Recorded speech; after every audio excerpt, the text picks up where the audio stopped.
Mengawali warta berita pagi ini kami sampaikan sekilas berita.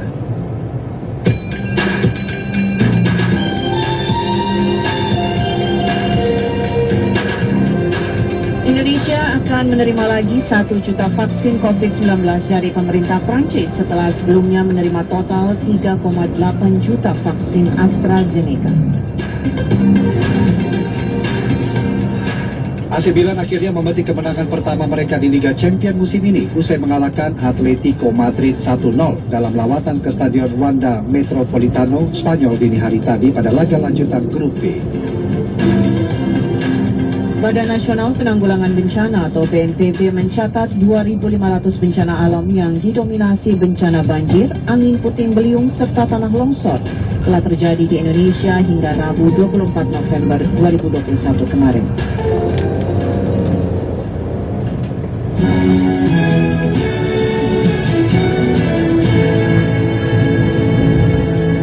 Dugaan eksploitasi anak di Banjarmasin yang viral di media sosial terus didalami Dinas Pemberdayaan Perempuan dan Perlindungan Anak. Dalam video yang berdurasi 12 detik itu, seorang anak tampak berontak dan berteriak histeris karena dipaksa melakukan atau dipaksa untuk mengemis. Aulia Rahman akan menyampaikan hasil liputannya. Belakangan ini sering mendapat kekerasan kan. Nah, jadi anak dalam beberapa hari ini viral beredar sebuah video di media sosial yang menunjukkan dugaan kekerasan dan eksploitasi anak di Banjarmasin. Dalam video berdurasi 12 detik itu menggambarkan seorang perempuan tampak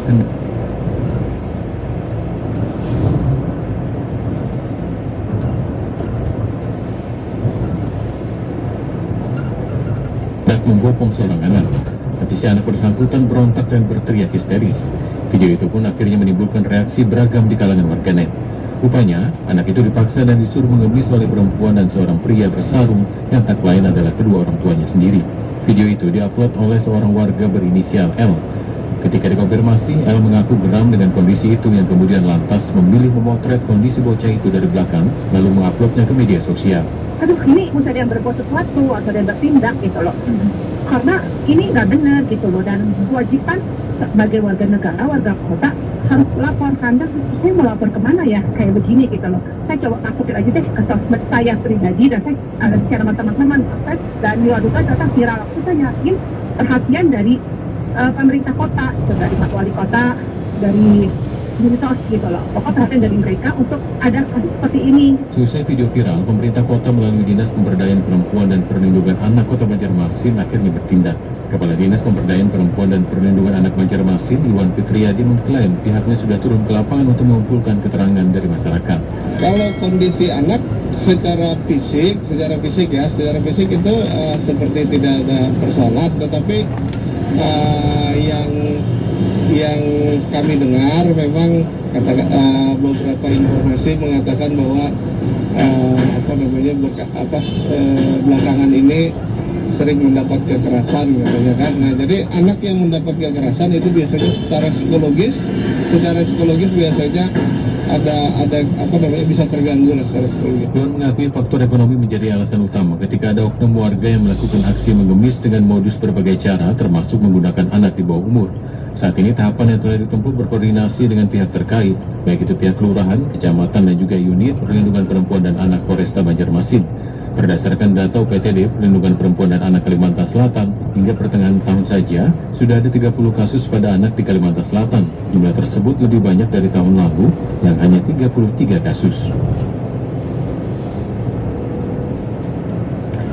Dan masih dari Kalimantan pendengar, pemerintah Kalimantan Tengah diminta mengurangi ketergantungan ekonomi pada ekspor batu bara seiring dengan adanya kesepakatan antar negara untuk mengurangi emisi karbon. Laporan disampaikan oleh Septina Trisnawati. Pemanfaatan bintang ini dapat juga dilengkapi dengan sarana dan prasarana pendukung aktivitas sehat seperti jogging track, cycle route, ataupun campsite. Hal ini tentunya kita harapkan serupa yang telah banyak diterapkan di Jepang dengan nama Shiryu-yoku. Ini sudah pernah terkenal Ekspor Kalimantan Tengah saat ini masih didominasi oleh batu bara. Sementara dalam konferensi iklim COP26 di Glasgow pada 13 November 2021 menghasilkan kesepakatan antar negara untuk mengurangi emisi karbon melalui pengurangan penggunaan batu bara secara bertahap. Hal tersebut disampaikan Kepala Perwakilan Bank Indonesia Kalimantan Tengah, Rihando, pada saat pertemuan tahunan Bank Indonesia 2021 pada Rabu. Menurut Rihando, hal ini menjadi tantangan bagi Kalimantan Tengah untuk perlahan mengurangi ketergantungan pada batu bara. Kepala Perwakilan BI Kalteng ini menambahkan, potensi kekayaan alam Kalimantan Tengah harus dimanfaatkan sebagai nilai tambah bagi sektor pariwisata. Kualitas bumbu durian pesona dapat diolah menjadi agrowisata yang dapat mendorong pendapatan daerah dari sektor pariwisata. Kemudian juga penelitian agrifores, yakni pemanfaatan hutan yang telah secara alami ada dan tersebar di seluruh penjuru Kalimantan Tengah untuk menjadi sarana relaksasi dengan media hutan. Menurut Rihando, sudah saatnya pemerintah daerah mencoba mendorong potensi komoditas lain yang dapat mendongkrak kinerja ekspor Kalteng. Menurut pengamatan Bank Indonesia, komoditas yang berpotensi meningkatkan kinerja ekspor Kalteng antara lain komoditas sarang walet, komoditas nipah yang tersebar luas di pesisir Sungai Kalimantan Tengah, komoditas ubi porang, dan udang faname yang saat ini tengah menjadi komoditas primadona yang didukung oleh Kementerian Pertanian dan Kementerian Kelautan dan Perikanan. Kepala Perwakilan BI Kalimantan Tengah mengatakan, optimalisasi pengolahan dan pemasaran terhadap komoditas-komoditas tersebut diharapkan dapat dilakukan di Kalimantan Tengah sehingga dapat menciptakan lapangan kerja baru sekaligus dapat menambah kontribusi UMKM bagi ekonomi daerah. Pada kesempatan yang sama, penjabat Sekretaris Daerah Provinsi Kalimantan Tengah, Nur Yakin, saat membacakan sambutan Gubernur Kalteng mengatakan, selain menghadapi tantangan menjaga kestabilan harga, pemerintah daerah juga menghadapi tantangan seperti penyediaan fasilitas infrastruktur dasar yang berkualitas serta sumber daya manusia yang mumpuni. Tantangan kedua adalah bagaimana kita meningkatkan sumber daya manusia secara menyeluruh. Pemerintah bersama masyarakat harus dapat memanfaatkan potensi daerah yang ada dalam menata, mengelola, dan membangun Kalimantan Tengah. Meningkatkan kualitas pendidikan dan meningkatkan derajat kesehatan masyarakat adalah sasaran pembangunan yang harus kita capai bersama. Selanjutnya, tantangan ketiga adalah bagaimana kita dapat meningkatkan perekonomian masyarakat secara konsisten sebagai wujud kesejahteraan daerah. Pertemuan tahunan Bank Indonesia 2021 mengusung tema Bangkit dan Optimis, Sinergi dan Inovasi untuk Pemulihan Ekonomi. Tema ini membawa semangat dan harapan untuk pemulihan ekonomi. Pada saat yang sama, semua pihak masih berjuang mengatasi pandemi COVID-19.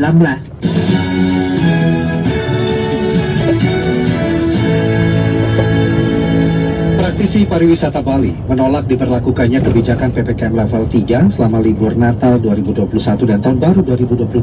Hal itu dikhawatirkan kembali berdampak besar pada pariwisata Pulau Dewata yang tengah masuk pada masa pemulihan. Kita simak laporan Ayurini berikut ini.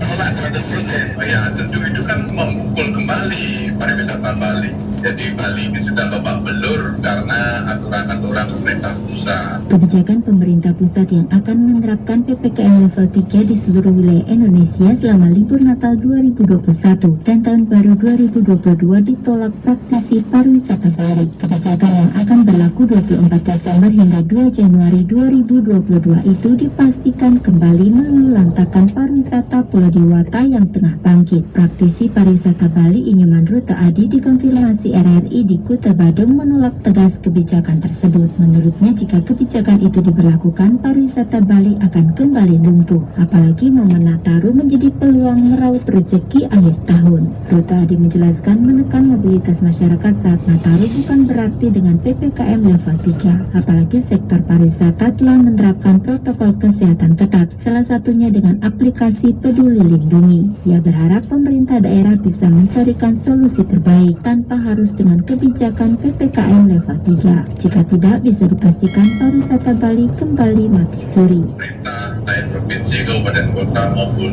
anggota legislatifnya buat ayam-ayam saja tidak berjuang karena harapan pelaku pariwisata kan ini akhir tahun yang minimal untuk membangkitkan kembali lah pariwisata yang sudah mati selama hampir 2 tahun ini. Sementara Ketua Ikatan Ahli Kesehatan Masyarakat Indonesia yakni Bali Imade Kartaduana mengatakan kebijakan PPKM level 3 saat libur Natal 2021 dan Tahun Baru 2022 pastinya berdasarkan unsur kehati-hatian. Menurutnya, kendati angka kasus COVID-19 melandai, masyarakat tetap harus bijak beraktivitas. Imade Kartaduana menegaskan dengan PPKM level 3, screening masuk Bali otomatis lebih ketat sehingga bisa mencegah next gelombang COVID-19 di akhir tahun.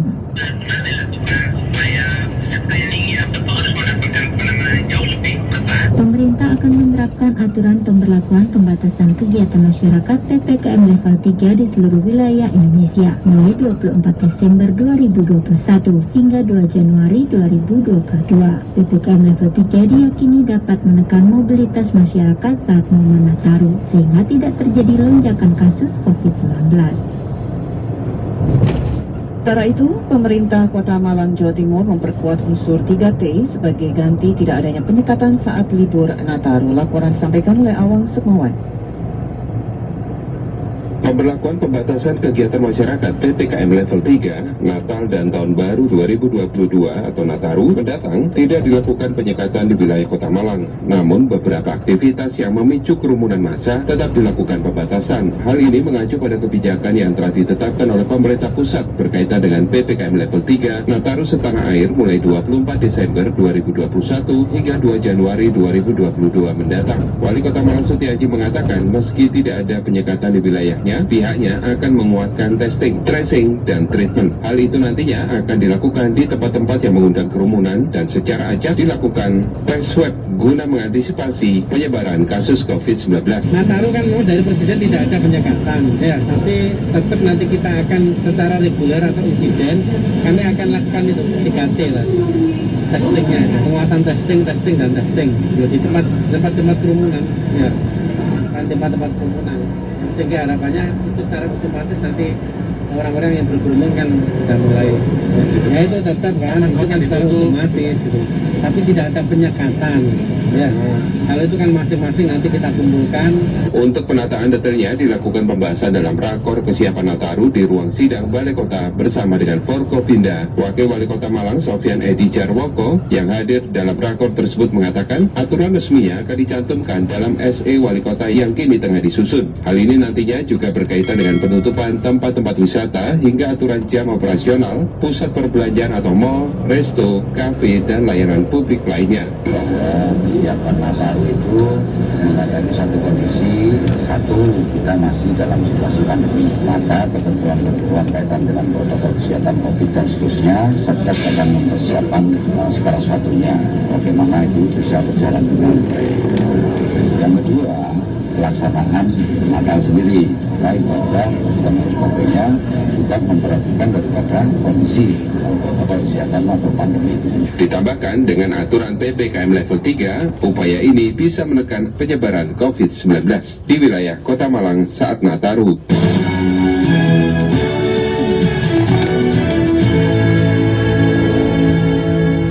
Terima kasih Anda masih bersama kami dalam Warta Berita Produksi Radio Republik Indonesia. Pendengar, para buruh menolak besaran kenaikan upah tahun 2022 di sejumlah daerah. Kenaikan besaran upah 1,09% yang ditetapkan oleh Kementerian Ketenagakerjaan dianggap terlalu rendah, sehingga para buruh mengancam akan melakukan aksi dan mogok produksi bila tuntutan kenaikan upah tak kunjung didengar. Informasi tersebut kami hadirkan dalam sesi laporan khusus Pro 3 yang disampaikan oleh Alfred Tutor berikut ini. Laporan khusus.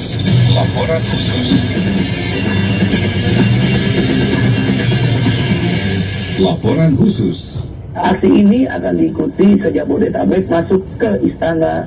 Gelombang aksi buruh yang menolak besaran kenaikan upah tahun 2022 muncul di sejumlah daerah. Mereka menilai kenaikan besaran upah 1,09% yang ditetapkan Kementerian Ketenagakerjaan terlalu rendah. Konfederasi Serikat Pekerja Indonesia KSPI menyatakan puluhan ribu buruh akan kembali turun ke jalan menuntut adanya kenaikan upah yang layak pada 29 hingga 30 November mendatang. Presiden KSPI Said Iqbal mengatakan buruh ingin kenaikan upah 7 hingga 10% di tahun depan. Bila negosiasi tak didengar, maka buruh menurutnya akan melanjutkan dengan mogok nasional pada tanggal 6 hingga 8 Desember 2021. Kalau tetap tidak didengar tuntutan buruh, yaitu kenaikan upah minimum menggunakan PP nomor 78 tahun 2015 atau survei KHL 60 item yang usulan kami adalah kalau pakai PP nomor 78 kenaikannya 5% sampai 7%, kalau pakai survei KHL hasil yang kami dapat.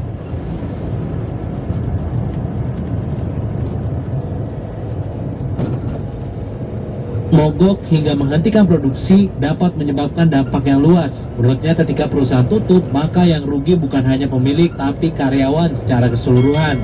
Saya katakan pasar belum kembali, ya belum normal. Ya kita bareng-bareng menyelamatkan periuk nasi kita dan bangsa ini, itu saja.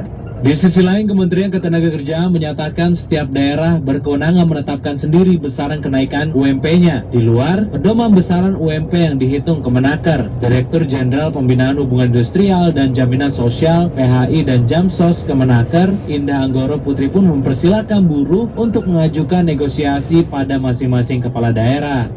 Kalau dari formula dan PP 36 ya sudah begitu seperti yang ditetapkan oleh gubernur kan. Setiap daerah juga menetapkan kan oleh gubernur. Jadi coba dikonsultasikan juga ke gubernur, bisa nggak dinego gitu. Ya kami kan di pusat sebagai regulator memberikan pedoman sesuai hukum positif yang berlaku yaitu PP 36. Diketahui pemerintah melalui Menteri Tenaga Ida Fauzia mengumumkan penetapan besaran rata-rata UMP 2022 naik sebesar 1,09%. Besaran upah itu mengacu pada formula perhitungan yang ada di dalam PP nomor 36 tahun 2021 tentang pengupahan. Dan berikut kami hadirkan tanggapan masyarakat mengenai rencana aksi dan mogok masal buruh menuntut kenaikan upah. Saya Roy, warga Jakarta Selatan. Saya mendukung aksi buruh, yang penting tertib dan tidak merusak fasilitas umum. Dan yang paling penting, tetap jaga prokes biar tidak ada penularan COVID-19. Terima kasih. Saya Yuki, warga Jakarta. Iya, dengan penetapannya UMP 2022 cukup mengecewakan ya, karena naik cuma sedikit besarannya. Ya semoga bisa dipertimbangkan lagi lah dengan pemerintah terkait besaran UMP 2022 ini. Saya Wahyu, saya berharap adanya aksi buruh nanti yang menentang kebijakan UMP 2022 tidak menimbulkan kluster COVID-19.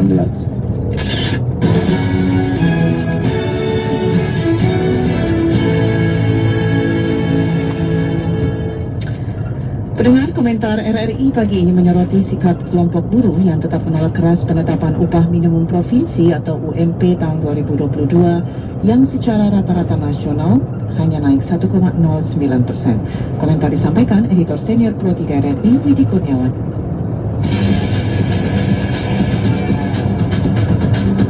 Editorial Pro 3. Selamat pagi pendengar.